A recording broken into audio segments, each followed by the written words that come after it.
Hare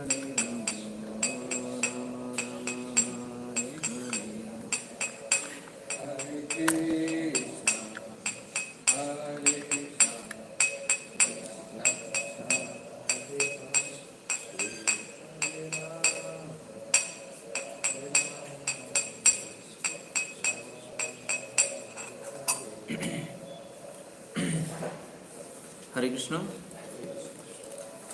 So we are reading from Srimad Bhagavad Gita by His Divine Grace A.C. Bhaktivedanta Swami Srila Prabhupada, and we are reading from chapter number 4, text number 30.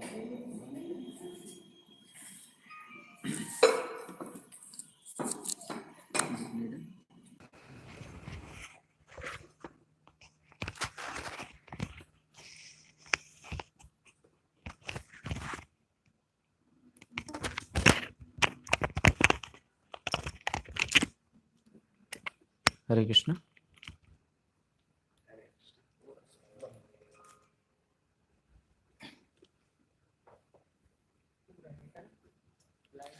So,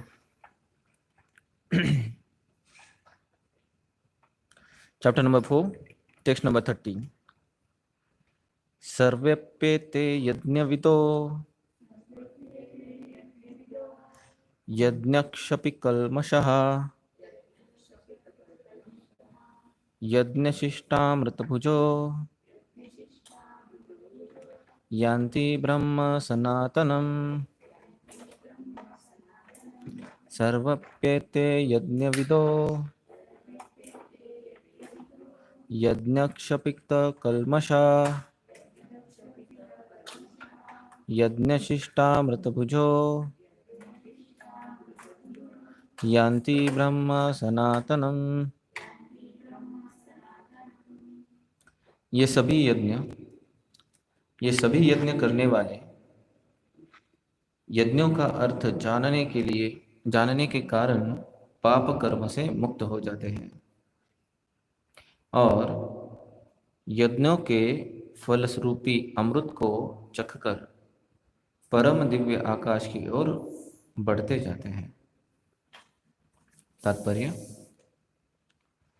विभिन्न प्रकार के यज्ञ यथा द्रव्य यज्ञ, स्वाध्याय यज्ञ तथा योग यज्ञ इत्यादि की उपर्युक्त व्याख्या से यह देखा जाता है कि इन सब का एक ही उद्देश्य है और वह है इंद्रियों का निग्रह। इंद्रिय तृप्ति ही भौतिक अस्तित्व का मूल कारण है। अतः जब तक इंद्रिय तृप्ति से भिन्न धरातल पर स्थित न हुआ जाए तब तक सच्चिदानंद के नित्य धरातल तक उठ पाना संभव नहीं है। यह धरातल नित्य आकाश या ब्रह्म आकाश में है। उपर्युक्त सारे यत्नों से संसार के पाप कर्म से विमल हुआ जा सकता है। जीवन में इस प्रगति से मनुष्य न केवल सुखी और ऐश्वर्यवान बनता है अपितु अंतः में वह निराकार ब्रह्म के साथ तादात्म्य के द्वारा या भगवान कृष्ण की संगति प्राप्त करके भगवान के शाश्वत धाम को प्राप्त कर सकता है। हरे कृष्ण।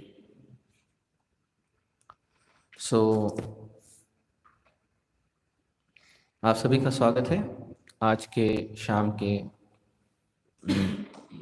भगवद गीता क्लास में।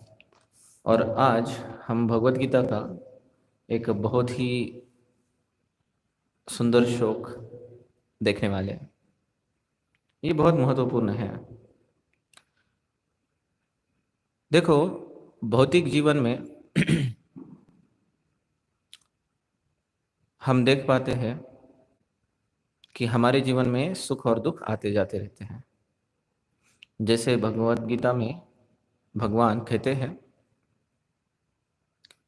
कि अगर आपके पास शरीर है ना, तो निश्चित ही आपको सुख और दुख प्राप्त होंगे, है ना। तो जैसे कि बारिश और बरसात का सीजन आता है ना, उसी प्रकार से सुख और दुख आते जाएंगे। तो हे अर्जुन, आप उसे सहन करना सीखो, है ना।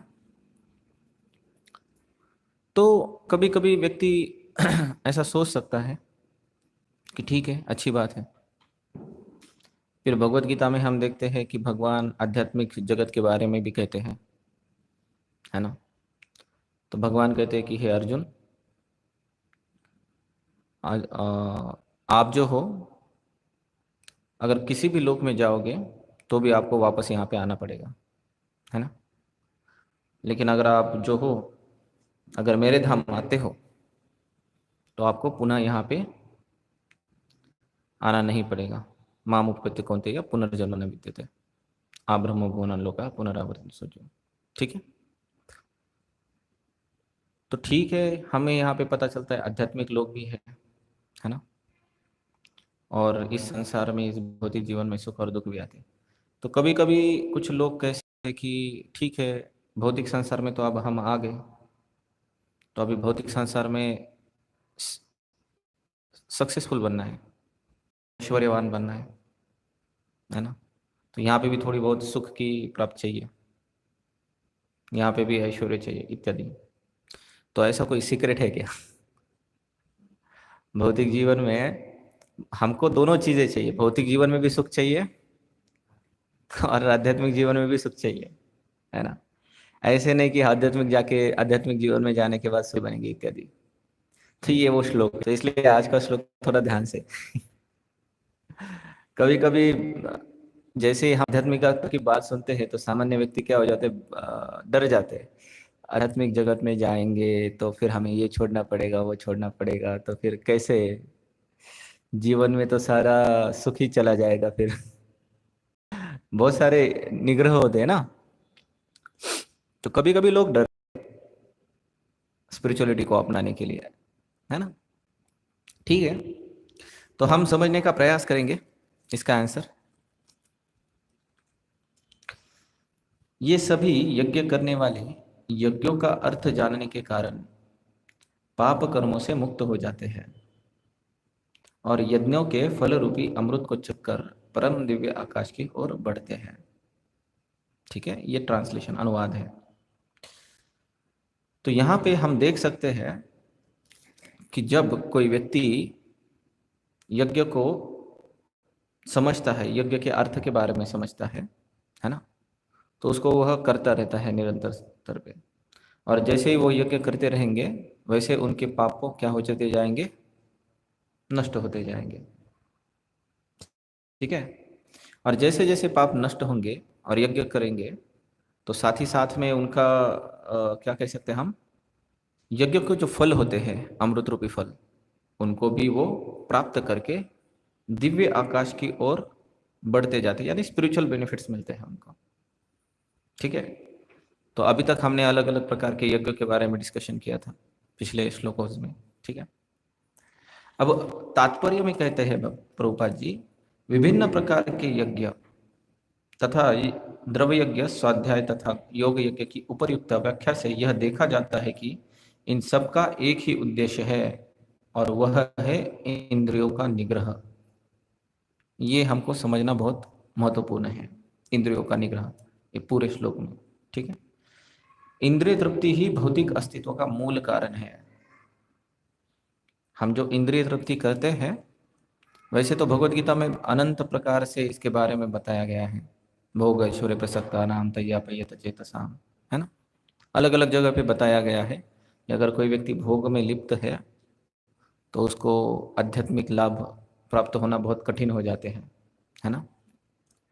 क्योंकि इंद्रिय तृप्ति ही भौतिक अस्तित्व का मूल कारण है। अतः जब तक इंद्रिय तृप्ति से भिन्न धरातल पर स्थित न हुआ जाए, तब तक सच्चिदानंद के नित्य धरातल पर उठ पाना है ना। जब तक हम इंद्रिय तृप्ति नहीं करेंगे, तब तक हमें स्पिरिचुअल बेनिफिट्स नहीं मिलेंगे। ओके, यह धरातल नित्य आकाश या ब्रह्म आकाश में है। ठीक है। उपर्युक्त सारे योग्यों से संसार के पाप कर्म से विमल हुआ जा सकता है।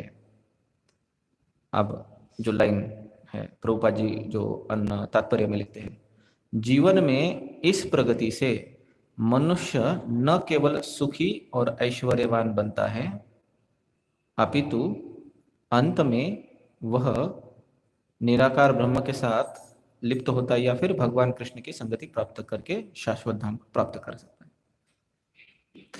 तो इसमें सुखी और ऐश्वर्यवान बना जा सकता है ना।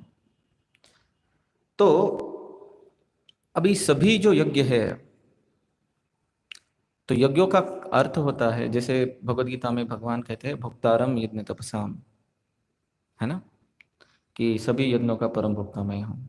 तो अलग अलग प्रकार के यज्ञ है, जप यज्ञ है ना। हाँ, यहाँ पे भी एक यज्ञ किया जाता है, सैक्रिफाइस करते हैं। कर्मों के द्वारा भी यज्ञ किया जाता है, मानसिक भी रहता है, अलग अलग प्रकार के रहते हैं, है ना। तो सबका उद्देश्य यह होता है कि भगवान विष्णु की संतुष्टि। ये न कि न प्रकार है ना मन कृष्ण निवेशित, कोई कंसेप्ट नहीं रहता। और यज्ञ करते समय शुद्धता बहुत महत्वपूर्ण होती है, और शुद्धता आती है निग्रह से, है ना। हम जब इंद्रिय संयमन करेंगे तो कभी कभी लोगों को लगता है कि अगर हम इंद्रिय निग्रह करेंगे तो शायद हम सुख से वंचित हो रहे हैं, या फिर हम कुछ चीज़ों से दूर जा रहे हैं, या कुछ चीज़ें प्राप्त नहीं हो रही इत्यादि इत्यादि, वो समझते हैं, है ना।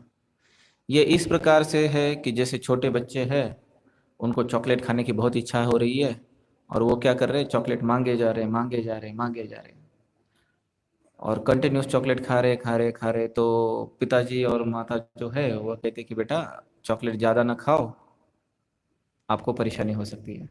और बच्चे कह रहे कि नहीं नहीं नहीं, ऐसे कैसे, आप हमें सुख से वंचित कर रहे हो, है ना। चॉकलेट खाने में ही मज़ा है, जिंदगी में और क्या मज़ा है। एक बालक की बुद्धि उसके आगे नहीं बढ़ सकती, तो हमारी भी बुद्धि इंद्रिय विषयों से आगे नहीं बढ़ पाती कभी। जब आचार्य हमें समझाते हैं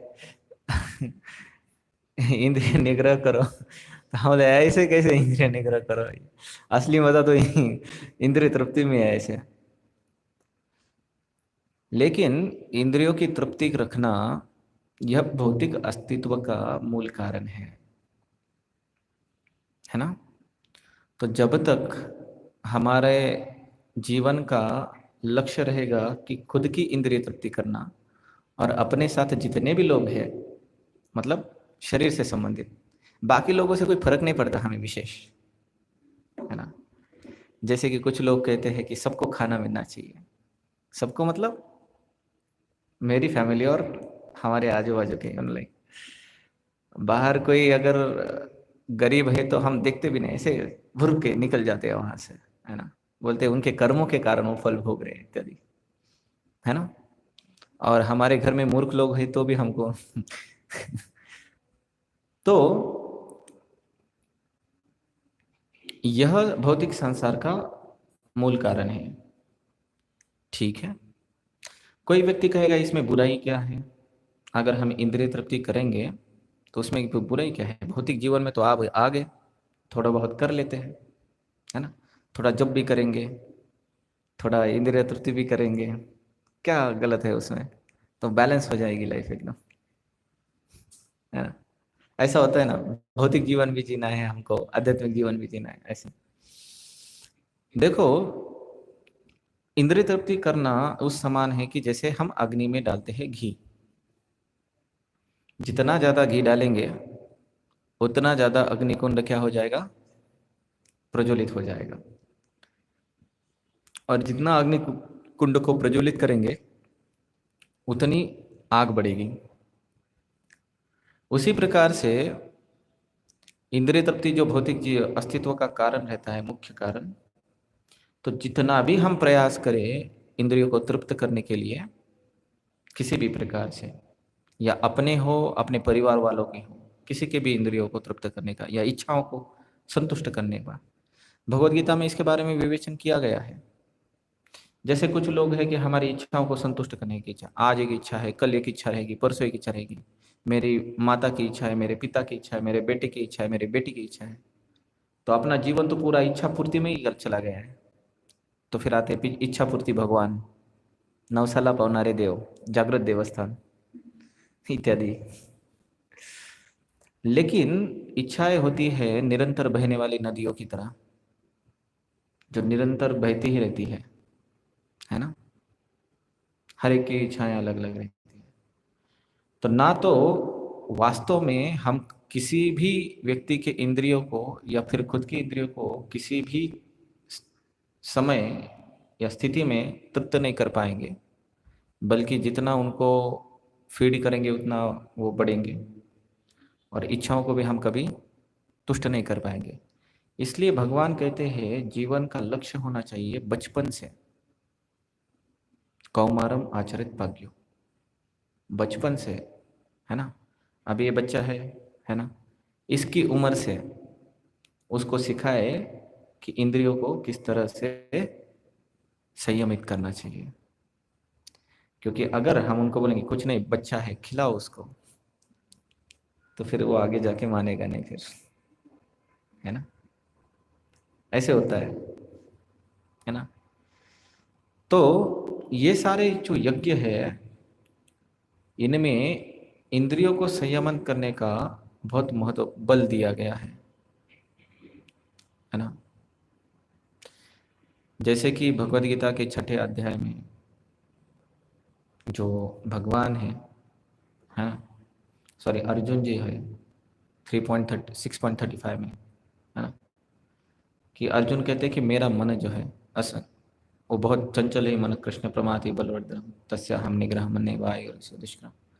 अर्जुन कहते हैं कि मेरा मन बहुत चंचल है, इधर उधर भागता रहता है, हमेशा विषयों में लिप्त रहता है, विषय छोड़ के उसके मन में कुछ आता ही नहीं है दूसरा। अब ये अर्जुन की स्थिति तो है नहीं, ये तो हम सबकी स्थिति है, कॉमन सिचुएशंस। हमारा मन किधर है? विषयों के अतिरिक्त और किधर रहता है क्या हमारा मन, है ना। कुछ कुछ महान भक्त होते हैं जिनको भगवान के अतिरिक्त और कुछ को उनको सूझता नहीं है, तो उनको हमारा प्रणाम है। ठीक है। बट सामान्यतः देखा जाता है कि व्यक्तियों का मन जो होता है वह बहुत चंचल रहता है और विषयों में आसक्त रहता है। तो वहां पे भी जब भगवान 6.36 में आंसर देते हैं, असंशय महाबाहो मनम दुर्निग्रहम चलम अभ्यास तो कौन्तेय वैराग्य न चाहिए। Definitely dear Arjun, mind is so restless, so powerful, मन जो है बहुत शक्तिवान है, पर दो चीजों से केवल, एक अभ्यास और दूसरा वैराग्य, मतलब डिटैचमेंट, कुछ चीजों को नियंत्रित करना, है ना। तो जैसे जैसे हम चीजों को नियंत्रित करना सीख जाएंगे, वैसे वैसे हमें सीक्रेट्स के बारे में पता चलेंगे जीवन के। और वो क्या है कि यज्ञ करने वाले यज्ञों यज्ञों का अर्थ जानने के कारण पाप कर्मों से मुक्त हो जाते हैं। तो जब भी हम यज्ञ करते हैं भगवान कृष्ण की संतुष्टि के लिए अलग अलग प्रकार के, ठीक है, तो हमारे सभी कर्म बंधन जो होते हैं छूट जाते हैं, और कर्म के ही रिएक्शन के कारण हम दुख भोगते रहते हैं अपने जीवन काल में, दूसरा कोई अन्य कारण नहीं। हमारे जीवन में जो दुख आते हैं ना, वो केवल और केवल हमारे प्रारब्ध के कारण आते हैं, हमारे कर्मों के ही कारण आते हैं। हमारे जीवन में किसी भी प्रकार का अगर दुख आता है तो केवल और केवल अपने कर्मों के ही द्वारा आता है। तो जब हम भगवान की संतुष्टि के लिए कार्य करते हैं तो वह कर्म जो पाप होते हैं, जैसे भगवत गीता में पहले ही बताया गया, सर्वधर्म परित्यज्य मामेकम शरणम व्रज अहम त्वा सर्व पापेभ्यो मोक्षयिष्यामि मा शुचि। अगर हम भगवान की सेवा करते हैं, कृष्ण की सेवा करते हैं, कृष्ण को संतुष्ट करने का प्रयास करते हैं, 18.66 में कहते हैं भगवान, तो हम आपके पापों को नष्ट कर देंगे। वैसे ही यज्ञ करने के कारण, भगवान को संतुष्ट करने का प्रयास करने के कारण सभी पाप नष्ट हो जाते हैं। और अगर पाप है नहीं तो फिर दुख कैसे आएंगे, है ना। तो इसलिए इंटेलिजेंट लोग हमेशा यज्ञ की तरफ अग्रसर रहते हैं, हमेशा प्रयास करते हैं कि किस प्रकार से भगवान श्री विष्णु को संतुष्ट रखा जाए। और जीवन का एक ही कर्तव्य रखते हैं कि किस प्रकार से मेरे कार्यों द्वारा, मेरे वाणी द्वारा, मेरे शरीर द्वारा, मन काया वाचा, हमारे मन द्वारा, शरीर द्वारा और शब्दों द्वारा भगवान की कैसे स्तुति की जाए, कैसे भगवान को संतुष्ट किया जाए, कैसे भगवान की सेवा की जाए। इतना ही कार्य है हमारा बस, है ना। और अगर ऐसा करते हैं जिसमें हमें इंद्रिय संयमन करना पड़ता है, तो जैसे प्रभुपाद तात्पर्य में लिखते हैं, जीवन में इस प्रगति से मनुष्य न केवल सुखी और ऐश्वर्यवान बनता है। अगर किसी मनुष्य को हम यह सीक्रेट दे दें, है ना, तो वह अपने जीवन में बहुत ही ज्यादा सुखी बनेगा, और सुखी ही नहीं, वह ऐश्वर्यवान भी बनेगा, है ना। संपत्ति भी काफी रहेगी, ऐश्वर्य भी काफी रहेंगे, सभी प्रकार के ऐश्वर्य, ज्ञान, बल, है ना, रिनंसिएशन, नॉलेज इत्यादि, 6 प्रकार के ऐश्वर्य, ऐश्वर्यवान भी बनेगा। और साथ ही साथ में जब शरीर उसका वह त्याग देंगे तो उनको भगवान की भी प्राप्ति हो जाएगी, है ना। दोनों बेनिफिट्स हैं, मटेरियल लाइफ भी सही है, स्पिरिचुअल लाइफ भी ठीक हो जाएगी, ऐसे। तो इसलिए हर एक व्यक्ति को जीवन में प्रगति करने का प्रयास करना चाहिए कि कैसे हमारा जीवन जो है,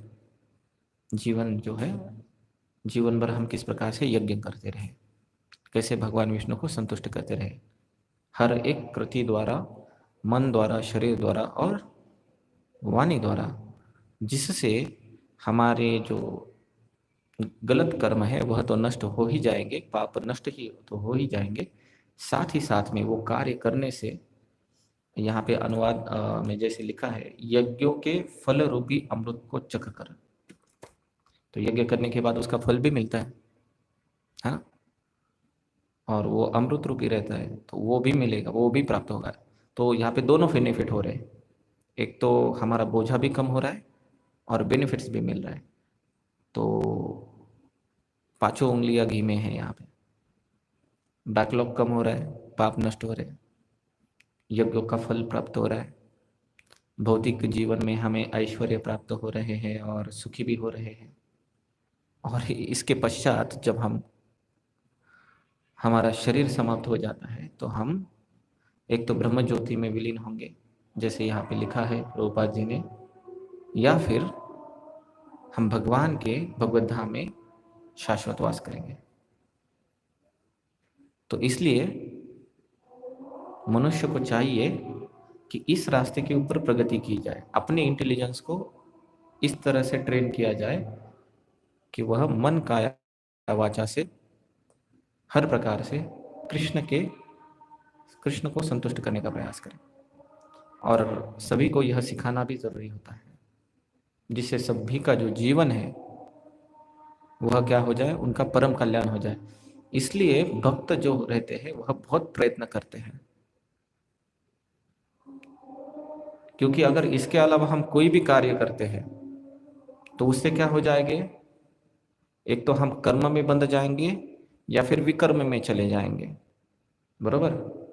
अगर यज्ञ करेंगे तो अकर्म हो जाएगा, तीसरा अध्याय हो है ना, हाँ, उसमें अकर्म, विकर्म और कर्म के बारे में विवेचन किया गया।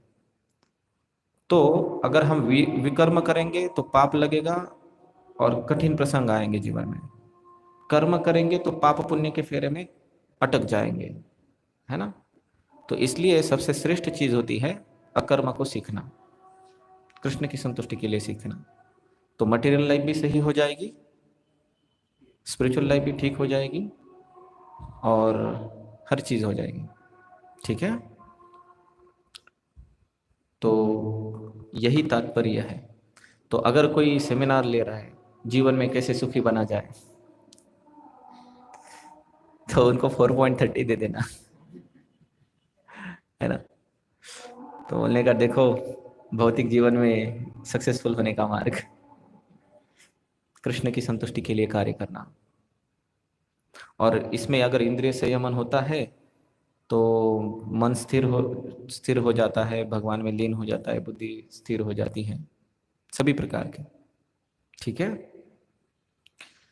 तो हम यहाँ पे रुकेंगे। हाँ,